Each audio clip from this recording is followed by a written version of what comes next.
Today, on October 30th, 2025, a significant meeting took place.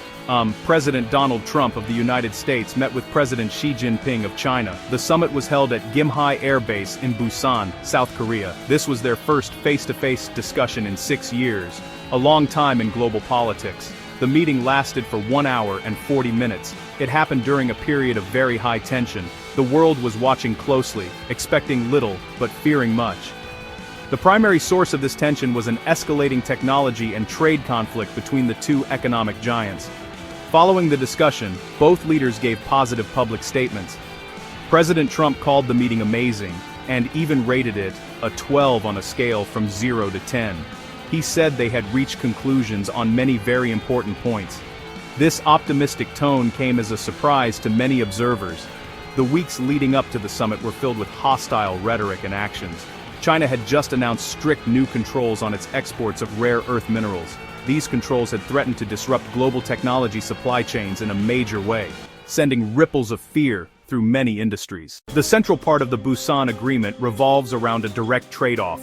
The United States made a significant concession on trade tariffs. For years, the Trump administration had used high tariffs as a tool to pressure China. These taxes on imported Chinese goods had raised costs for many American businesses and consumers. According to the announcement, the U.S. will lower the tariff rate on a specific list of Chinese goods. The rate will drop from 57% down to 47%. This 10-point reduction offers a degree of financial relief to American companies that import these items. In exchange for this tariff reduction, China made several important commitments. The first and most politically sensitive pledge was on fentanyl. The United States has been struggling with an opioid crisis, fueled by synthetic drugs like fentanyl. Many of the precursor chemicals used to make illegal fentanyl originate in China. Beijing has now promised to increase its efforts to curb the export of these ingredients. This part of the deal shows how non-trade issues such as public health and law enforcement can become powerful bargaining chips in high-stakes international negotiations. Another key part of China's commitment was its promise to resume purchasing U.S. soybeans, a boost for American farmers.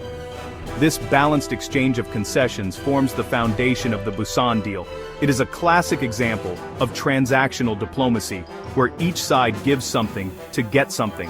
While this agreement provides immediate benefits, it is also narrowly focused and does not address broader structural issues in the U.S.-China economic relationship. The Busan summit did not happen in a vacuum. It was directly triggered by a growing crisis over rare earth elements. These are a group of 17 minerals vital for a vast range of high-tech products. They are used in the powerful magnets inside electric vehicle motors. They are used in wind turbines. They are critical components in smartphones. They are critical components in laptops. They are critical components in advanced medical equipment like MRI machines. They are also indispensable for modern defense systems, including the F-35 fighter jet and precision-guided missiles. China holds a commanding position in the global rare earth market. It currently accounts for about 60 to 70% of global rare earth mining. More importantly, China controls over 85 to 90% of the global refining capacity. Refining rare earths is complex, expensive, and produces toxic waste. For decades, many Western countries effectively outsourced this difficult work to China, creating a deep dependency that is now a major strategic vulnerability. Just last week, Beijing announced sweeping new export controls on rare earths, after initial licensing requirements in April. Factories worldwide reported shortages, with minerals used in advanced semiconductors threatened, potentially pausing the global AI boom. It was now about the fundamental physical materials needed to build the modern world. China's control gives it a powerful lever, one that brought the U.S. to the table to avoid a catastrophic breakdown.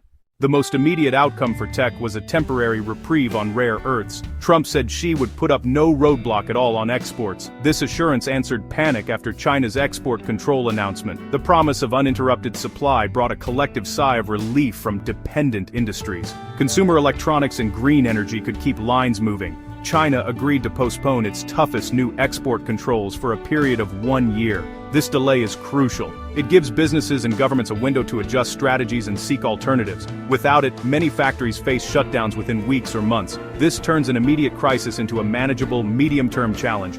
A temporary truce, not a peace treaty. Effects on global supply chains are immediate. Shortages and price spikes should ease. Makers of EV motors and smartphone cameras, defense guidance systems, can, for now, expect shipments of neodymium, dysprosium and other rare earths to continue. Stability lets firms fulfill orders and plan the next 12 months. However, no smart company will see this as business as usual. The warning shot has been fired. This one-year pause is a strategic gift of time to accelerate diversification. The clock is now officially ticking. Industries have 12 months before controls could return, perhaps with greater effect. The reprieve is not a reason for complacency, but a call to action. The United States did not come to Busan unprepared. With increasing urgency, it has worked to counter China's dominance in critical minerals. The strategy: build a new, secure, reliable supply chain independent of Beijing. Diplomatic alliances, domestic investment and defense-related initiatives, friendshoring every step from mine to magnet. In the lead-up, Trump cemented deals across Asia to bolster rare earth supply. Australia, Malaysia, Japan. Domestically, the Department of Defense partnered with firms like MP Materials to rebuild processing and refining capacity. Experts warn, new mines can take up to a decade, refineries are costly and complex. The Busan deal buys time. But this race is a marathon, not a sprint. In the short term, relief spreads to the United States, the United Kingdom, and Canada. For the US, a tariff cut from 57% to 47% can lower costs and ease inflation pressures. The one-year pause provides immediate stability from iPhones to F-35s. UK industries, EVs and aerospace, get breathing room to secure supply lines and avoid layoffs. Canada, tied to US industry, benefits from calmer markets and predictable trade. Yet, the relief is fragile. Dependency on a dominant supplier remains unchanged. Firms will stock critical parts and explore alternative suppliers, even at higher cost or subscale capacity. The calm is welcome, but the risk is postponed, not eliminated. Looking beyond immediate relief, the medium-term outlook for the United States, the United Kingdom, and Canada is a difficult, expensive transition. The one-year pause is a starting pistol to build resilient supply chains. For the US, accelerate a domestic mine-to-magnet chain via fast permits, subsidies, and better processing tech. For the UK, focus on alliances and niche capabilities, lead in recycling and material substitutes. For Canada, develop mining and, crucially, processing capacity with major investment and allied funding. New capacity takes 5 to 10 years. During the transition, industries remain exposed to shocks and higher costs. The primary risk is complacency. The reprieve could create a false sense of security. Businesses, map every rare earth dependency to Tier 2 and Tier 3 suppliers. Actively diversify, even if initial prices are higher. Invest in redesign to use fewer rare earths and hold larger inventories as a buffer. Governments, streamline permits with strong environmental standards, offer tax credits, grants, and loan guarantees, foster joint R&D and shared supply risk intelligence, frame diversification as resilience, not containment, to manage geopolitical risk. The historic Busan meeting pulled the world back from an immediate supply chain crisis.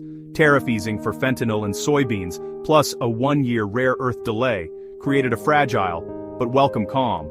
But the contest for tech and economic leadership remains. Use the next 12 months wisely, diversify, invest, and build resilience.